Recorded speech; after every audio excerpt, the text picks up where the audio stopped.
why it won't be the Detroit Lions winning the NFC North this season. The 2024 Locked On NFL season preview starts right now. This is the 2024 Locked On NFL season preview, only on the Locked On Podcast Network. Your team every day. Welcome back to the 2024 Locked On NFL season previews. This episode, we are focused on the NFC North. I'm Peter Bukowski, host of Locked On Packers, and I'll be your host for this divisional preview. Joining me are my colleagues from the Locked On Podcast Network, Luke Braun from Locked On Vikings, Lauren Cox from Locked On Bears, Matt Derry from Locked On Lions. Today, we're going to look at the contenders, what makes a successful season for each team, any early hot seats, what one thing could derail each team's season's win totals, MVP candidates, and we're going to give each other some flowers before we enter a season-long battle for the division against each other. Let's start with the end. Who wins the NFC North, Luke Braun? Lions are favored for a reason. This is where I'm at on this. I mean, the Lions proved a consistency last year. They're running back basically the exact same thing. So there's not a lot of reason to think that there's going to be a different, unless you think that they got particularly lucky last year. But I think a lot of the stuff that they did was really sustainable with the play that they got out of Jared Goff, but in particular, the play that they got out of that run game. That is a backbone that you can build a lot of stuff out of. Ben Johnson is back. I mean, they're running this thing back. And if you look at the Packers and the Bears, there's a lot of potential and there's a lot of reason that I'm sure both of your fan bases are really excited, but it is all still, you need to see like the sustained success, right? We got a tale of two halves of the season out of Jordan Love. We don't know. We were excited about Caleb Williams, but he's a rookie. There's still a lot of unknowns there. There's a lot of uncertainty. The Lions are the single team that I feel there is the least uncertainty about them. And also the Vikings will play. Yeah, 10.5 is the win total, both of our friends at FanDuel for a reason. But Matt, Luke said that they're running it back, but they're not quite running it back. Josh Reynolds out the door. They're trying to wide receiver 3. All right. Okay, but he was a crucial piece for them in red zone situations. Who picked Peter Bukowski to drive this show? Those are tertiary pieces. The core is as it was, you know? That's true. They're going to rely on some young players in the secondary defensively. So, do you feel like this is just running it back, or is there enough turnover for you to go, no, I have some questions here? First of all, that cold open, we got to delete that. No, I'm just here's why they are running it back. Pete's not wrong that Reynolds is gone and that Jonah Jackson is gone and all that, but they could not run it back with the secondary they had last year, especially in that cornerback room. So they not running it back is a good thing there. Yeah. Carry on Arnold, he can be, I mean, again, rookie, but yeah. Yeah, but they've immensely upgraded there with Carlton Davis, 2 rookies. Emmanuel Mosley will hopefully be healthy at some point during the season. It's not a season-ending injury. And Amik Robertson's a good football player. So they've added so much. So I do think they are going to win the division, to answer the original question. And I think that it's because that cornerback room is so much better. Sure, there's going to be questions, but I think with Jared Goff, with the way this offense is humming right now, I think Jamison Williams will take a step up, which will kind of alleviate the loss a little bit of Josh Reynolds. I am concerned about wide receiver 4 and 5, but that's pretty minor. And the O-line is intact, which it's one of the best in the league. So I like what they did there at the cornerback spot. I think Marcus Davenport will be an upgrade if he's healthy at the opposite edge spot. I think DJ Reader will be really good. So I like where this thing is. It's not going to be easy. Schedule is going to be more difficult. The division's better. But I do agree with Luke. I like the Lions to repeat. So you're not worried about the Sewell injury that he got a foot injury in practice, literally the day we recorded this. Like I know that's a big thing, but I think he's going to be all right. I do. All right. He was walking off under his own power. Thank goodness. If this was a carried off or carted off thing, then we might be doing an entirely different show. Lauren, to your mind, how close are, let's say, the Packers and or the Bears to the Lions right now? I was going to say, he mentioned Jamison Williams taking a step forward. Just don't tell him the Lions win total this season, or else you might lose him for a few games. I do think like this is, to me, the top of this division is teams that are probably a game apart, you know, in the final standings over the course of the season. Like they're all going to be close. And I think, you know, ultimately I do think Detroit is the team to beat and the team that, you know, I would kind of put my money on until proven otherwise. Like, yeah, there's a lot to be excited about with Green Bay. And if they can just pick up where they left off at the end of last season, they're going to be right there neck and neck with the Lions throughout the course of the season. And I think the Bears are going to take a step forward, probably not that big of a step forward, but a step forward nonetheless, where it's like, you could see these teams being, 11, 10, 9 wins each, where they're all just kind of a game apart, but yet the final order still kind of reflects the Lions are the team to beat. The Packers are still getting there. Or the Packers are right on their heels and the Bears are still getting there. What's interesting is when we were looking at the FanDuel totals, they are just a game apart each. It's 10.5, 9.5, 8.5, 7.5. Like those are the win totals right down the line. So that is certainly how the betting markets see all of this. Let me make the case for the Packers since no one has made that case. Let me do it. This to me is the team in the division that can make the jump to compete with Detroit. Yes, Jordan Love's second half. We'll see if that's real. But in the aggregate, over the course of the season, this was a top 5, top 6 offense, depending on the metrics that you look at. And so, okay, yes, they had this hot second half, but they had a first half where, Luke, you remember this, in the first game against the Vikings, they ran an RPO and they didn't have a receiver out on the pass route. And Jordan Love is remember this. going like, what is happening? And I lost my mind at that. And I don't even like, I want the Packers to fail and I was still upset about it. It's not like this. Like if you can get some of those brain dead rookie mistakes, this was the youngest group of pass catchers we've ever seen in the modern NFL, a first year starter quarterback, offensive line issues. If Jeff Hafley can help them take just a little step forward defensively, we saw on Thanksgiving, they can go toe-to-toe with the Lions. The question is the consistency over the course of the season. And of course, we just haven't seen that part of it yet. Because we also saw them go toe-to-toe with Tommy DeVito and fall short. Now, that was a Joe Barry defense. It was a game-to-game proposition. Yeah. Ultimately. And they got hot at the right time and took that playoff win off the Cowboys. But it was a game-to-game proposition. Sure. So the question to me is going to be all about consistency. And the Lions had consistency. Mm-hmm. And there's not a lot of reason, unless you're very concerned about wide receiver 4, there's not a lot of reason to believe that they won't be able to repeat that consistency. But the consistency with, a young team like the Bears, a young team like the Packers, that has to be a concern. It's just not one. So it makes sense to me that the Lions are favored. But yeah, I don't think anyone is putting anything down in Sharpie for this whole division. I mean, shoot, the funniest outcome is the one where Sam Darnold goes crazy and the Vikings win the division. And knowing this division, funny stuff happens all the time. So we're going to split some weird series. One of you is going to lose a really frustrating game to the Vikings and be real mad about it. I need you all to be prepared about that. No, that's the thing is everybody is saying that the Vikings are just going to be so bad. And I know the McCarthy injury obviously didn't help, but like what Brian Flores, can we give, I know this is the wrong segment, but can we give Luke a little love? Like what Brian Flores did with that defense last year, they're going to be in games. He's a damn good D coordinator. Hey, Ben Johnson cracked that code though, with the help of Zach Taylor at the end of the year. Yes. And the big question with Brian Flores, look, I'm down on the Vikings. Okay. I don't need you to, I don't need you to bring me up. All right. And because I understand, like, this is a Sam Darnold year. We all know what we're getting into here. Please look away. Don't put us on primetime. But like the thing with Brian Flores is that code got cracked. He did something unique. It worked really, really well for 6 games. It was genuinely the best defense in the league for like a 6-game stretch. And then it got figured out and it was like the second worst defense in the league for the last 4. So can he recapture that success or was it a flash in the pan? That's the big question. The cornerback room is this like piecemeal, total like hodgepodge of old guys and rookies that haven't worked out. So can they cover? What happens when Amon-Ra St. Brown lines up against them? What happens when DJ Moore lines up against them? Who can cover that guy? I don't know if the Vikings have that answer. But hey, you know what? Stranger things have happened. And like we've all kind of said, the betting market doesn't have them all that. They have it at 7.5, right? Not 5.5. Not like they have the Cardinals or the Panthers or something like that. So they're still looking at this team. And I think what the Vikings' role in this whole thing is spoiler. They're not going to be, you want to talk consistency. They're not going to be consistent enough, I don't think, to make a big push for the NFC or anything like that, but they're going to ruin somebody's day. And that's what I'm going to live for.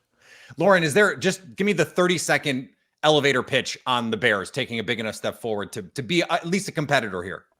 Yeah, a 7-10 team last season with kind of an anemic offense with Justin Fields. You replace him with a dynamic rookie quarterback in Caleb Williams. You finally support him with maybe the best cast of skill position players that a rookie quarterback has ever started a season with, certainly a number 1 overall pick, and a defense that brings back a bunch of talent that's been in the system for a while. Like, you could have a top 10 defense on one side and an offense that's exciting enough to keep them in games, and all of a sudden go on at the very least a playoff run, if not competing for the top of the division.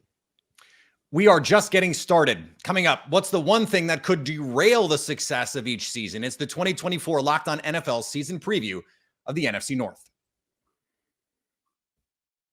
Today's NFC North preview edition is brought to you by our friends at eBay Motors. Passion, drive, and patience. The formula for winning championships is also what keeps your ride or die alive. eBay Motors has everything you need to maintain your vehicle and level it up to peak performance. Superchargers, roof racks, exhaust kits, LED headlights, and more. Whether you're into speed, power, or style, eBay Motors has you covered. With over 122 million parts for your number one ride or die, you'll always find exactly what you're looking for. And with eBay Guaranteed Fit, your part is guaranteed to fit your ride every time or your money back. Because with eBay Motors, you're burning rubber, not cash. With all the parts you need at the prices you want, it's easy to make your car the MVP and bring home huge wins. Keep your ride or die alive at ebaymotors.com. Eligible items only. Exclusions apply. eBay Guaranteed Fit. Only available to U.S. customers. The 2024 Locked On NFL season previews continue. A reminder, you can get daily coverage of your favorite NFL team by subscribing to their Locked On podcast. We also have the NFL covered nationally with Locked On NFL, Locked On NFL Scouting, Peacock and Williamson, Locked On Fantasy Football, and Locked On Dynasty Football. Plus, get 24/7 coverage of the NFL with our brand new Locked On NFL stream, free on YouTube and Amazon Fire TV. Let's move on and hand out a little bit of hardware here, team by team. And I want to start, the Lions won the division, so let's start there. Matt, who is the MVP of the Lions? Well, it's Frank Ragnow. When Frank Ragnow is not playing center, so hoping you would say an O-lineman. They're not the same team. I did not expect a football hipster pick from you, but I love it. I just think he's that good, and he's the center of everything. He's in the middle of everything. Look at how the Steelers have regressed over the years because they can't find a center. And I know that we're really geeking out on O-line stuff and PFF and all 22, but let's be honest. Frank Ragnow is that good at center, and I think kind of just gets everything rolling for that offensive line, which, as Luke pointed out earlier, that run game and just mashing people, putting teams away and running down the clock with Montgomery and Gibbs and Craig Reynolds and those guys. That's what the Lions do best. And I think it starts with the guy in the middle of that offensive line. And when he's healthy, and there were times last year he was not, the Lions just were not as good. So that's where I will put that mantle on Frank Ragnow. Lauren, I want to ask you this question because I don't want to give Luke a chance to answer. Okay, the best player in the division, I think we can agree, is Justin Jefferson, just in a vacuum, the best pure player. Who's the second best player in the NFC North? Yeah, I agree. Justin Jefferson has to be number one there, but number two gets really messy. And I think there's a case to be made for Jalen Johnson of the Chicago Bears at cornerback. I mean, he had such a strong season last year and has been. He would make that case, certainly. In the preseason. Yeah, I mean, I think you could make an argument for, Jair Alexander in Green Bay as well when he's at his best, or even, Aiden Hutchinson. But like Jalen Johnson looks like an all-pro, like one of the top 5 cornerbacks in football in a lot of the same ways that, Justin Jefferson is one of the top 5 wide receivers. Am I crazy for thinking the second best player in this division is Penei Sewell? I was going to say either Penei Sewell or Frank Ragnow. You're not crazy. Yeah. At all. So Luke, Justin Jefferson, he gets paid. He's probably the best receiver in the league. We're going to find out this year how much receivers matter to an offense. How much? And he was putting up hundos on the Lions with like Nick Mullins and a dream. Right. So can you just run an offense? Is he good enough to just be an offense unto himself and stay healthy for 17 games? The answer to that, I don't think anybody can do that, because the answer to that we saw in 2022. The games he got shut down, the Viking, when they would bracket him, they would double him hard. The Vikings struggled to make things work with like the other guys. They had, an aging Adam Thielen that year, and like Johnny Munt at tight end, they didn't really have it. And once they got Hawkinson in the building, and that started to open things up a little more, and he could put up 120 if you did that. And they wanted those counter answers. So the way the Vikings have it now, Jordan Addison has an ankle thing. We don't know if he's going to be ready for week 1, but it shouldn't be too long term. Plus, you've got a looming suspension off of a DUI. TJ Hawkinson, we don't know when we're going to get him back. So these first few weeks, it is going to kind of be Justin Jefferson in a dream with Sam Darnold. We've had a really encouraging preseason out of Jalen Naylor, Michigan State guy that has that is going to be wide receiver 2 now in Addison's stead. But yeah, it's going to be everyone doubling up on Justin Jefferson really, really hard. And we'll see just what kind of answers they have to that schematically. Ultimately, the lesson you learn there, it doesn't matter how good you are. I mean, prime Packers, Devontae Adams, Calvin Johnson, it didn't matter how good you are. When you put a safety over the top and a corner underneath them, the quarterback cannot throw there. There's no route you can run against. Like the cornerback, you got to have somewhere else that you can go to make an offense. It's a team sport. You got to have a running game or something to make that work. Otherwise, you can rack up a lot of yards, but ultimately not win games. And I think that's where we're going to end up in the first part of this, is a lot of 100 yards for Justin Jefferson as the Vikings fall to 1-6. What's interesting is all of these teams, the Vikings, the Bears, and the Lions have no doubt number 1 receivers. The Packers don't. And yet their offense, if you look at some of the metrics, was the best in the division last year. And so this was something Matt LaFleur made some headlines when he said, that whole wide receiver 1 conversation makes me want to vomit. But they're going to put this to the test. We don't really see Dobbs, right? It's in terms of like the trust that the quarterback has in that receiver, it's Romeo Dobbs. Yeah. What's interesting is if you look at their core concepts in the second half, when they were dialing up the shot plays, a lot of them went to Dontavian Wicks, who is the trendy breakout character on this Packers team. Fantasy football guys are all over Dontavian Wicks. Larry McCarron, the sideline, the color analyst on the radio calls him Devontae Wicks like every other week. Not because he's like doing a bit, but because he just like is getting a little old and he looks like Devontae Adams out there. Like that. That's actually the truth. Is he wearing 17? Is that why? No, he's not. He's wearing 13. So it is one of those funny things. Lauren, I know that there are Bears fans' expectations, and you are, I would say, more level-headed than a lot of the things that I see on Twitter, at least. Can you help us level set expectations for the Bears this season? Yeah, I think this is a team that Luke talked earlier about, like consistency for young teams, and that's really going to be at the core of this. Like the idea was put as much talent around Caleb Williams as possible so that even if he is inconsistent, the veterans they put around him can kind of steady the ship a little bit there and have things roll forward. And when you're a team that was 7-10 last season, like obviously you're aiming higher than that at a very minimum. And so I felt like along the way, this is a team that should push to be around 500 and probably, on the higher end, competing for that last wild card spot. You finish with 9 wins and maybe it's a tiebreaker type situation of can they sneak in as that 7th wild card team and maybe not go on the run just yet, but show you that, hey, wait a minute, they've got the quarterback, they've got some good cast around him and a solid defense, that this team is still a year away from the big jump, but showing you that they're getting ready to make that jump this year, kind of like how Green Bay finished the end of last season. Yeah. Pete, there's no question that Caleb Williams is an upgrade over Hall of Fields, but please, he's not CJ Stroud. What we saw last year, and you and I talked about this, Pete. Yeah. What we saw last year was an anomaly for rookies. And for people to put those kind of expectations on Caleb and say, oh, Stroud did it last year, he'll just do it and the Bears will be the Texans of 2023. I don't think that's fair to that young man.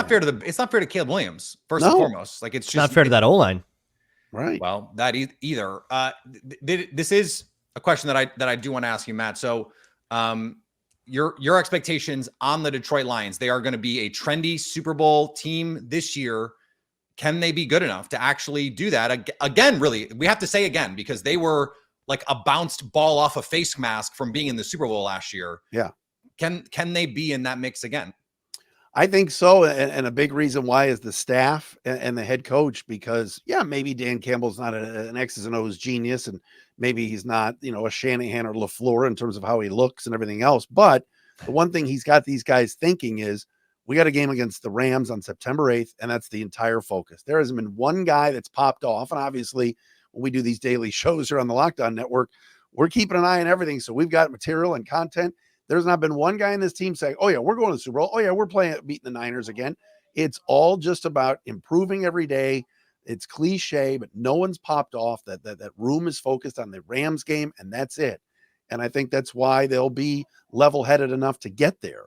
I'm not calling my shot and saying they are going, but can they? Yes. I mean, like you said, they had a double-digit lead and going into the second half. They should have been probably in the Super Bowl and gagged it away. So now there's that carrot there to go get. But I think their minds are set on just taking it one game at a time. It's cliche, but it's true. No, that's coaching. And I think if you're going to take the optimistic view on the Vikings, for example, I know Luke does not, but if you were, it would be because Kevin O'Connell and Brian Flores are really good coaches. I think the same is true. Dan Campbell in Detroit, Matt LaFleur in Green Bay. I guess we'll see with Matt Eberflus, right, Lauren? Like that, I think if you're going to make the critical case, it's like, what has he shown so far to make you go, he's as good as these other coaches, not just in the division, but in the whole conference? Like, is he the 8th best coach in the NFC, or is he the 4th best, or is he the 10th best? Like, I think that's going to go a long way in determining where this Bears team is this season. Yeah, it seems like the fan-based confidence in Matt Eberflus has skyrocketed this offseason, despite like a lot of people being ready to fire him after the end of last season. And no, it's amazing what a couple of players will do. Yeah. Like, what happens if this does go belly up and Eberflus gets fired? Are we teaching Caleb Williams a second scheme in 2 years and just like ignoring we did that last time? Well, you're probably not going to promote Shane Waldron, right? Like, I mean, maybe you are, but like if Shane Waldron is worthy of a promotion, they're probably winning 10 games, right? So it's like, Eberflus is in this weird spot where he's one of the favorites on FanDuel for Coach of the Year and also one of the favorites for first coach to be fired. Amazing. That's incredible. Incredible. At the same time. To me, I do actually get this question a lot, and it's really hard to envision a scenario where they fire him after this season. Like, it would have to be so disastrously bad in some kind of way that is directly his fault. Like, even if Caleb Williams struggles a little bit and they win 6 games, I don't think they fire Matt Eberflus necessarily. Like, I think it would really take something bad. I think after last season, they looked and said, all right, we want to give Caleb some real long-term coaching stability if possible. So we're either all in on giving Matt Eberflus another chance, or we're clean and slate. And they said, all right, we're giving Matt Eberflus even a longer leash, I think, than he would have had otherwise, because they want to have Caleb have that stability. And as long as like there's nothing that's obviously like he blew it with X, Y, or Z decision, I think it'd be really hard for the Bears to fire Matt Eberflus this season. Okay, I mean, I hear you, Lauren, and we're up against the break, but like they were interested in the mix for Matthew Judon. They went and got Keenan Allen with the idea being, okay, let's prop up Caleb Williams as best we can. Not prop up, but you understand what I'm saying. Support him as best we can. Those are moves that you make because you want to win right now. And it does seem like if they win 7 games and they blow a couple late games, isn't there going to be a push from Bears fans to go, this is not the bill of goods that we were sold? And the push was loudest last season. I don't know if it'll get louder or not, but the organization said, no, we believe in this guy. They've doubled down on him. So I don't know that they can turn around that quickly if they've already sort of put their endorsement on him again. They don't like to rock the boat. We're about to enter a grueling 18-week season where we all want the teams we cover to come out on top. Before the battle begins, we give the other teams some flowers. It's the 2024 Locked On NFL season preview of the NFC North. Today's NFC North preview brought to you by our friends at FanDuel. You've heard us talk a lot about FanDuel, America's #1 sportsbook. That's why we talk about it a lot. It's America's #1 sportsbook. Well, we've got something a little different for you. Now through September 22nd, all FanDuel customers can bet $5 and get a 3-week free trial of NFL Sunday Ticket from YouTube and YouTube TV. Then with a YouTube TV base plan, you'll be able to watch every regular season Sunday afternoon out of market game. All you need is a Google account and a current form of payment, and you can cancel anytime. You want to take a look at the NFC North odds, for example, for that $5 bet. Lions plus 130. They are the favorites to win this. Right behind them, the Packers at plus 200. I may or may not already have this ticket. I actually believe I have the Packers at plus 250 from earlier this offseason. The Bears are plus 340. And the Minnesota Vikings, if you are a Sam Darnold believer, you are getting really good value on them at plus 850 to win the NFC North. Just visit FanDuel.com/lockedon to download America's #1 sportsbook. The 2024 Locked On NFL season preview continues. A reminder, you can get daily coverage of your favorite NFL team by subscribing to their Locked On podcast. We also have the NFL covered nationally with Locked On NFL, Locked On NFL Scouting, Peacock and Williamson, Locked On Fantasy Football, and Locked On Dynasty Football, plus get 24/7 coverage of the NFL with our brand new Locked On NFL stream, free on YouTube and Amazon Fire TV. All right, we are going to be nice to each other. We've been pretty nice to each other, I think, so far. Certainly relative Too nice, to how we've done know. in the past, I would say. So we'll get there, Peter. Don't worry. I don't think that's going to happen this year, Luke. Unfortunately, as fun as that was, we have a chance now to give other teams some flowers. Luke, why don't you go first? Yeah, talking about the Lions. On Locked On NFL for the last 3 years, I was really hard on the Lions because I don't respect teams that I can't take seriously. And for a long time, the Lions were that. You just could never take them seriously. They feel like they have broken out into a team that you can take seriously. And as all teams ebb and flow over time. But what the Lions have done is they've done it their way, Dan Campbell's way. They are not building a team with a scheme nerd head coach and a visor, drawing up things on the whiteboard, prioritizing the passing, doing all the right things on fourth down. No, Dan Campbell goes his own way on fourth down. He does whatever he wants on fourth down. They have built a team through culture from the ground up. And even in the years post Campbell, those effects will last. I think the Lions have really done this right to be a sustainably serious team moving forward. And that is coming from the guy who has been the biggest Lions hater in the world for 4 years. Wow. That's awesome. I like it. The only thing I will say, and I don't mean to be a come down here, is I do wonder how it looks. How does it look in a year? Because if Ben Johnson takes a quarterback, post Ben Johnson will be the question. But culture is real. I 100% agree. Culture is real, but culture will only take you so far. Sure. I want to see the moves we make. Like Mike Tomlin is the culture god, but he can't hire an OC to save his life right now, and so that stuff matters. And so when you are a non-X's and O's scheme lord head coach, how can you amplify the other things that your team does? And I think that's the big question. If you're the Detroit Lions, I want to clearly you just have to acquire Justin Fields. That's really the answer. That's right. Speaking of Justin Fields, I do want to give the Bears their flowers because they did, as Lauren said, the thing that Bears fans were asking for 3 years for the team to do for Justin Fields. And that was put some pieces around him that can help him to succeed. And now I think we see Darnell Mooney, not that guy. He put up numbers 1 year, but barely had a market in free agency this offseason.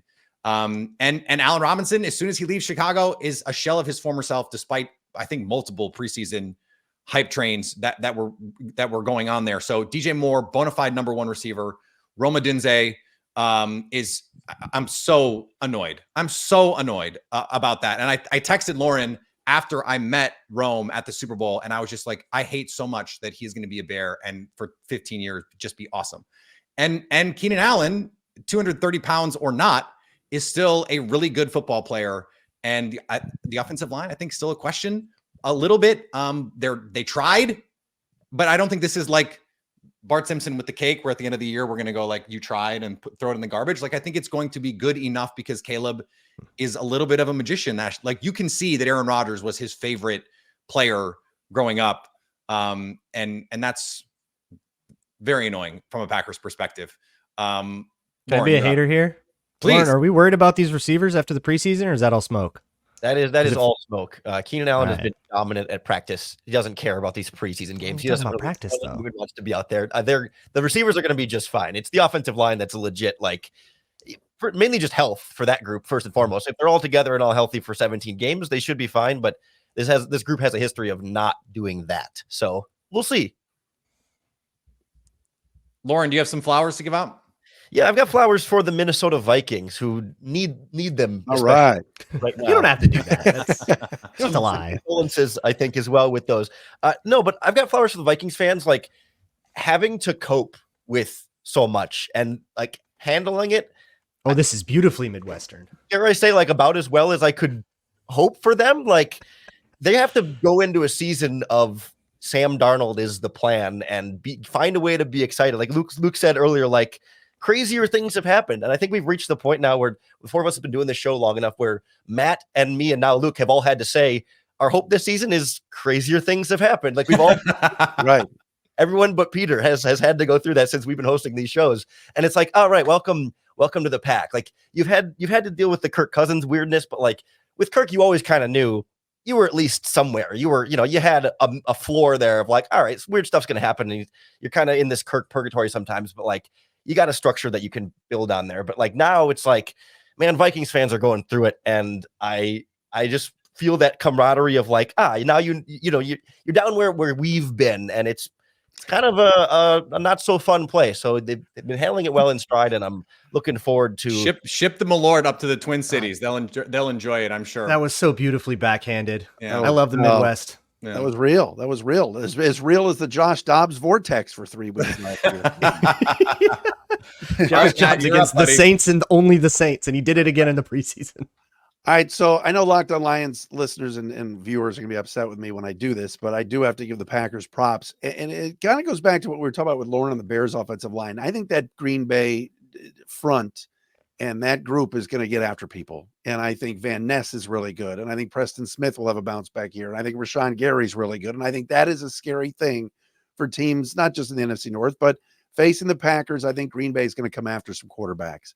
And I think that could elevate them even more this year. Maybe not to win the division. Sorry, Pete, but Van Ness has been a monster so far in camp and in the preseason. And, I think Rashawn Gary's an excellent football player that's taken that next step. And I just think that that's a group to watch.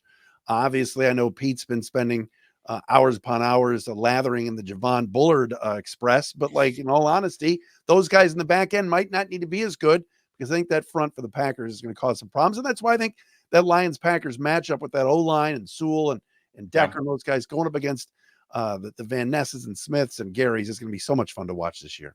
Well, I'm so glad you mentioned Javon Bullard, because I want each of us to provide a rookie that they think is going to be a wild card or a difference maker in the division this year. I will just I will keep it short and say, for me, it is Javon Bullard, in part because TJ Hawkinson is in this division. Sam Laporta is in this division. And this is a safety that they drafted to be interchangeable. He can play deep half. He can play deep middle. He can play in the slot. In fact, he's even playing like true slot corner in preseason, something he did at Georgia. And I think he has the capabilities of taking this defense where they want to get to. Luke, you're up. Give me a rookie. Easy one for us. It's Dallas Turner. He is the truth. He's long, lanky pass rusher, does a lot of the versatile stuff that Brian Flores needs. He can back off into coverage and not be a huge liability, but mostly his job is to go win off the edge with length, with tenacity, with hustle, and everything that he has shown so far at every phase of the offseason has been everything that the Vikings have expected out of him, being the third defender off the board. Lauren, give me a rookie that's not Caleb Williams. How about that? Yeah, or Rome Odunze. Yeah, it's kind of cheating. I'm going to say two here quick. The punter, Torrey Taylor from Iowa, is everything he's been advertised, but I can't go with a punter. Bears punter, big job.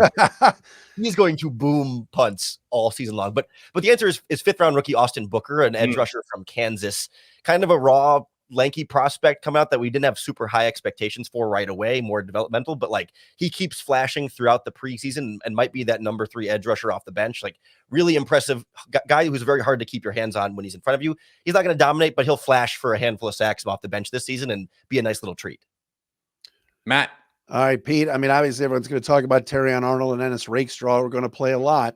Keep an eye on a kid by the name of Sione Vaki. Remember, Detroit used to be Hockey Town. It's about to be Vaki Town, because Sione Vaki touching the football in the return game, possibly on a third down and a random second quarter where all of a sudden he's on the field for some reason and they throw him a screen pass and he takes it to the house.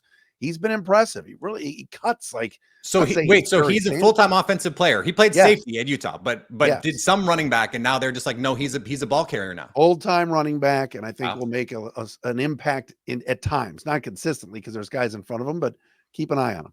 That will be very bad news for me because I made fun of that draft pick on your show, and Lions fans did not really love it. All right, give me Matt. Since we're here, you won. We'll give you the honors. Make it, take it. Just give me 1, 2, 3, 4 this division as it finishes this year. I mean, I think we're all going to say, right? Lions, Packers, Bears, and Vikings. Lauren? Yeah, Lions, Packers, Bears, Vikings. Luke, are you going to get crazy? I want to get crazy. This is too boring. Packers, Lions, Vikings, Bears. Let's go. I have Well, Packers. arrest me. What are you going to do? All week, I think the Packers are going to win this division. Or I've said all offseason that I think the Packers are going to win this division. So I have to go Packers, Lions, Bears, Vikings. But I do think the Vikings are going to be better than people think. And it will not surprise me at all if the Bears win 9 games and are an absolute pain in the ass to play in a playoff game, because I think that defense has a chance to be really good. If guys like Tyreek Stevenson take a step forward, Javon Dexter, I think has a lot of potential in this defense. I've been hearing some nice things about him at camp. So that's where I think, well, okay, Lauren's giving me the hand signal. Maybe not so fast. Giving him the so-so. I just absorb the good stuff, I think, in those cases. So maybe that's where I am. Thank you so much to Luke Braun from Locked On Vikings, to Lauren Cox from Locked On Bears, to Matt Derry from Locked On Lions. I am Peter Bukowski from Locked On Packers. If you want to hear how the other divisions will play out this year, subscribe to Locked On NFL wherever you get your podcasts. Part of the Locked On Podcast Network, your team every day.